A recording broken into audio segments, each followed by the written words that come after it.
네, 오늘도 뉴욕 증시의 흐름을 국내로 연결해 보도록 하겠습니다. 오늘 유안타증권의 송태현 과장 자리하셨습니다. 안녕하십니까? 네, 안녕하세요. 네.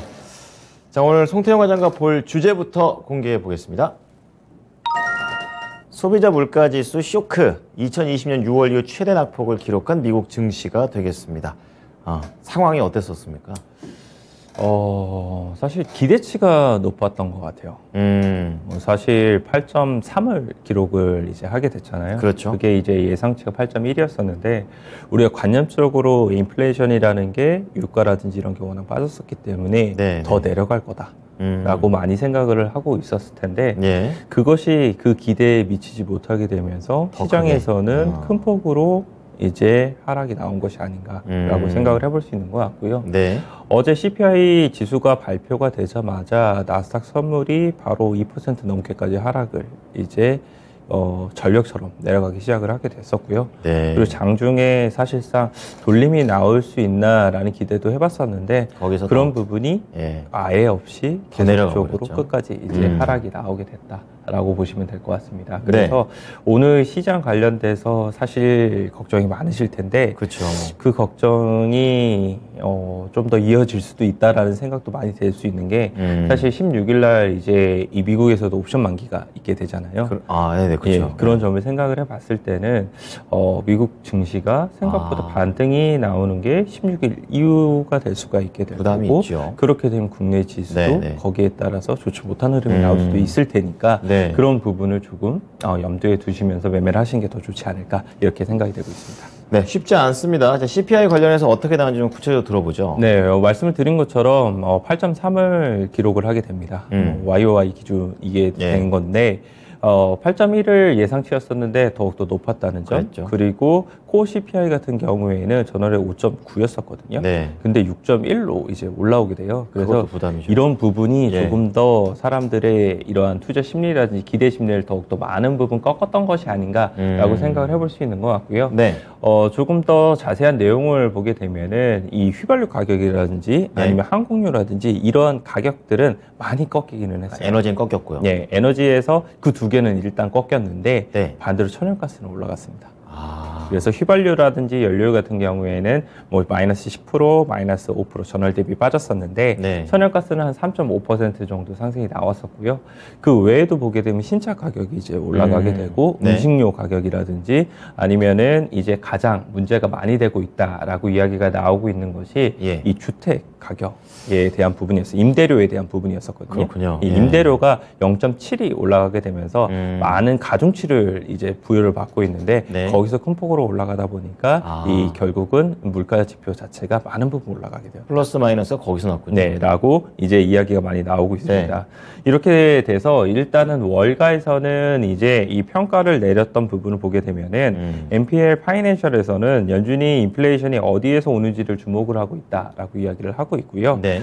임대료가 아까 말씀드린 것처럼 계속 주거비. 오르고 있다라고 말씀을 드렸었는데 현재 이것은 연준이 지금 싸우고 있는 모든 것들 중에서 가장 고착화된 것이다 라는 평가를 내리게 됩니다. 해결하기 쉽지 않겠네요. 그만큼 인플레이션이 장기간 더욱더 오래 지속이 될 수 있다라는 부분을 언급을 한 부분이다라고 보시면 될 것 같고요. 그렇군요. 뭐 일각에서는 주택 가격이 사실 지금 하락세가 나오고 있기 때문에 시차를 두고 임대료도 그만큼 하락이 될 것이다라는 이러한 의견도 있기는 합니다만 어쨌거나 시차가 뭐 존재한다는 것은 그만큼 시간이 걸린다는 부분이니까 결국은 이 연준이 금리 인상 관련돼서 멈추게 되고 다시 인하로 돌아가게 되는 피벗에 대한 부분이 나올 때까지는 더욱더 오래 걸릴 수밖에 없지 않나라고 생각을 해볼 수 있는 것 같아요. 또 다른 곳은요? 네, 그 모건 스탠리 같은 경우에는 오늘 CPI 수치가 인플레이션이 땅으로 떨어질 때까지 먼 길을 갈 것을 상기시켜준다. 비슷하네요, 장기화라고 이야기를 하고 있고요.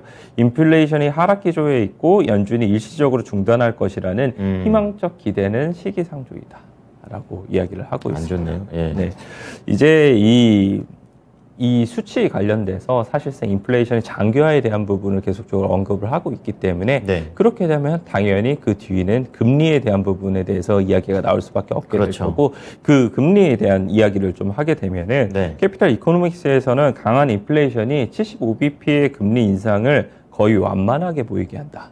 원래 이거 75p는 가파른 건데 완만하게 보이게 네, 자이언트 스텝이라고 예, 불리지만 이것을 당연하게 생각이 들게끔 한다라는 내용이다라고 네. 보시면 될 것 같고요. 네. 8월 CPI 발표 이후에 9월 달에 최소한 75bp 금리 인상을 하게 될 것이다. 라고 이야기를 했습니다. 그렇군요. 그리고 노무라는 이것보다 더욱더 강하게 이야기를 하게 되는데 9월 달에 원래 75bp 인상을 전망을 했었거든요. 그런데 이것을 100bp 인상으로 이제 바꾸게 되고요. 울트라 스텝이고요. 그리고 11월 FMC에서도 75bp 인상이 될 수 있다. 계속 강력하게 간다는 라고 얘기도 나오고 네, 있고 그리고 12월 달에는 원래 25bp였었는데 50bp 인상이 되게 될 것이다. 전반적으로 다 상향 조정돼 버리는 거군요. 네, 전반적으로 상향 조정이 되니까 그 최종적인 금리에 대한 목표치도 있잖아요. 그렇죠. 그것을 4% 정도로 보고 있었었는데 이것이 4.5%까지도 지금 이제 더욱더 올라가게 되는 이러한 그림이 나오고 있다라고 보시면 될 것 같습니다. 그래서 금리에 대한 이런 압력이 높아지다 보니까 반대로 주식시장 같은 경우에 큰 폭의 하락이 나왔다라고 보시면 될 것 같고요. 10년 국채 금리 같은 경우에는 6.5bp가 올라오게 되면서 3.4를 기록을 하게 되고요. 2년물 같은 경우에는 19bp가 올라오게 되면서 3.7을 이제 기록을 하게 됩니다. 침체 현상이 더 깊어졌겠군요. 30bp 이상 벌어지게 되면서 침체도 더욱더 가능성이 높아지고 있고요. 그렇군요. 그만큼 2년물 금리는 통화 정책에 많은 좌지우지가 되고 있기 때문에 이 금리가 계속적으로 올라간다는 뜻은 결국은 최종 금리 역시나 계속적으로 올라간다는 걸 의미를 하게 되죠. 그래서 이런 부분을 좀 눈여겨보셨으면 좋겠다라고 말씀드리고 싶고요. CME 패드워치에서 9월 금리 인상 확률을 보게 되면은 가능성. 75bp의 금리 인상 확률은 오히려 하락을 했습니다. 원래 전일에는 91%였었는데 66%까지 하락을 하게 됐는데 어디에서 올라간 거예요? 그 이유를 이제 보게 되면 100bp 금리 인상의 확률이 많이 올라왔어요. 더 올릴 가능성. 100bp 금리 인상에 대한 확률이 0%에서 34%까지 올라오게 되면서 이러한 이제 부분을 많이 건드렸다라고 보시면 될 것 같고 금리가 이렇게 다시 한 번 더 올라가다 보니까 결국은 환율에 대한 부분도 건드릴 수밖에 없게 될 거고 달러 인덱스가 1.3%가 올라가서 109를 다시 한 번 더 비트를 하게 되고요. 그렇군요. NDF 여객 환율 같은 경우에도 우리나라 이 원달러 지수가 1393을 기록을 하게 되면서 1,400원 목전까지도 올라오는 흐름이 나왔다. 이렇게 보시면 될 것 같습니다. 수급적으로도 부담이 많이 됩니다. 이렇다 보면은 이제 종목적으로도 성장주라든지 기술주들이 큰 폭의 타격을 입었을 것 같은데 어떻습니까? 일단 어제 빅테크들을 보게 되면은 빅테크들이 정말 오랜만에 이 정도의 수치가 빠졌다라고 생각이 될 정도로 많이 밀렸어요. 대부분의 빅테크 종목들이 5% 정도의 하락이 나왔었고요. 평균입니다. 네, 거의. 조금 더 많이 빠진 종목은 7%, 9%까지도 하락이 나왔었는데 아마존이 7% 정도 빠졌고요. 메타가 이제 9% 정도 빠지게 됩니다. 메타 같은 경우에는 이제 파이퍼 샌들러에서 이 투자 의견 관련돼서 그닥 좋지 못한 의견이 나오게 됩니다. 결국은 애플의 이제 이 정책, 개인정보 정책이 변화가 되게 되면서 결국은 메타가 광고에 대한 효과가 더욱더 떨어질 수밖에 없는 것이 아니냐라는 이런 평가를 받고 있고요. 광고주들도 이런 부분에 있어서 부정적인 인식을 갖게 되고 그리고 이제 틱톡 같은 경우에 워낙 이제 계속적으로 이런 SNS 관련돼서 점유율을 이제 가져가고 있기 때문에 경쟁자 부분에 있어서도 그닥 좀 좋지 못한 흐름이 나오고 있다라고 이야기가 나오고 있습니다. 그래서 어제 시장도 전반적으로 좋지 못했었는데 이러한 이제 부정적인 의견이 나오게 되면서 더욱더 많은 부분 하락을 했다라고 보시면 될 것 같고요.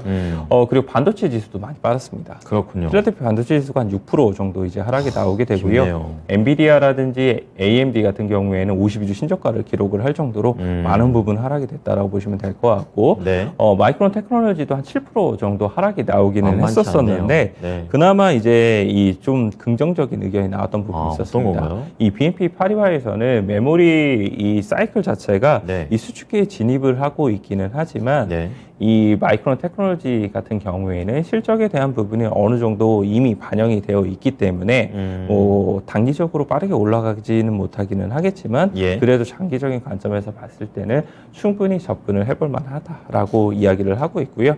다시 한 번 더 투자 의견을 아웃퍼폼으로 이제 상향 조정을 하게 되고 목표 주가를 제시를 하게 되는 이런 부분이 있었다라고 보시면 될 것 같습니다. 네, 그럼 그나마 시장에서 선방한 쪽은 어느 쪽이 될 수 있을까요? 그나마 선방한 쪽을 보게 되면은 신재생 에너지라든지 아니면 전기차 쪽이 선방을 했다라고 보시면 될 것 같은데 대부분의 종목들이 사실상 음봉이 깊게 드리워지는 흐름이 나왔었는데 이 신재생 에너지라든지 아니면 전기차 같은 경우에는 양봉이 이제 발생을 하게 됐던 부분이 있었어요. 그래요. 예. 이 태양광 같은 경우에는 이제 보게 되면은 거의 보합권까지도 네. 이제 올라오는 흐름이 나왔었다라고 보시면 될 것 같고요.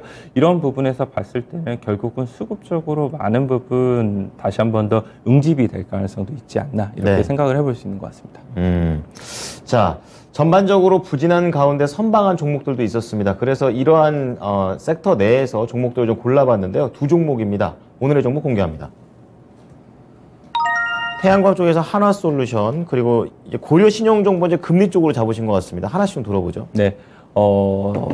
일단 하나솔루션 같은 경우에는 네. 아까 말씀드린 것처럼 태양광 관련돼서 사실 그나마 나은 섹터였었기 때문에 그런 부분에서 국내에서도 오늘 버텨줄 수 있는 부분이 있지 않나라고 좀 생각을 해보고 있고요. 네. 다만 이제 전일 보게 되면은 태조 이방원에서 태양광인 이제 하나솔루션 같은 경우에도 조정이 조금 나왔던 부분이 있었었는데 네. 과연 오늘 어느 만큼이나 수급이 다시 한 번 더 되돌아오는지 이런 부분을 좀 지켜보자라고 말씀을 좀 드리고 싶습니다. 그래서 네. 하나솔루션이 이제 이 태양광 모듈 관련돼서도 수출 실적이 7, 8, 9까지 계속적으로 좀 좋고 있거든요. 그렇게 되면 실적에 대한 모멘텀이 확실히 3분기에도 다시 한 번 더 태양광 부분에서 나올 수 있다는 점, 그리고 국내 투자라든지 해외 투자에서도 화학 부분보다는 이제 태양광 쪽으로 보다 더 집중을 하게 되면서 회사의 정체성이 화학에서 태양광 쪽으로 많은 부분 넘어오고 있다는 점, 이런 점을 생각을 해봤을 때는 확실히 하나솔루션을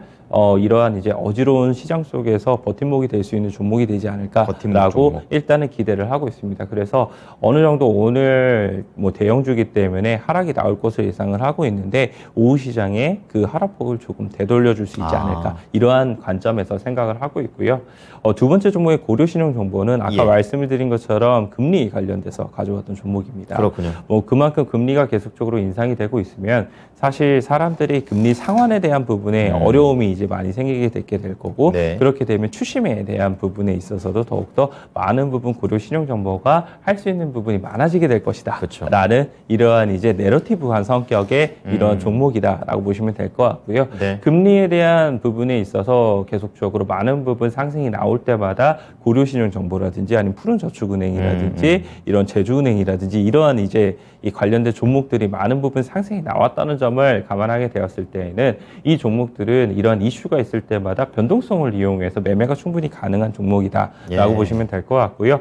뭐 버이앤 홀드의 전략을 사용을 하신 것보다 일부 목표 수익률을 달성을 하게 되면은 역시나 목표 수익률 달성 이후에는 수익률 실현으로 이제 대응을 하는 이러한 전략이 필요하다라고 말씀을 드릴 수 있을 것 같습니다. 네, 오늘의 종목 두 종목입니다. 한화솔루션 그리고 고려신용정보, 네, 두 종목 잘 보겠습니다. 고맙습니다. 네, 감사합니다.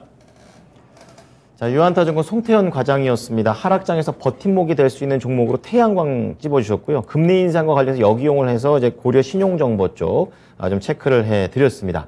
자, 지금까지 투자 판단에 도움이 될 수 있는 정보를 제공해드렸습니다. 하지만 특정 종목의 상승과 하락을 보장하지는 않으니까요. 이 부분 참고해 주시기 바랍니다. 오늘도 안전띠 꼭 매고 안전하게 시장 나보시기 바랍니다. 고맙습니다.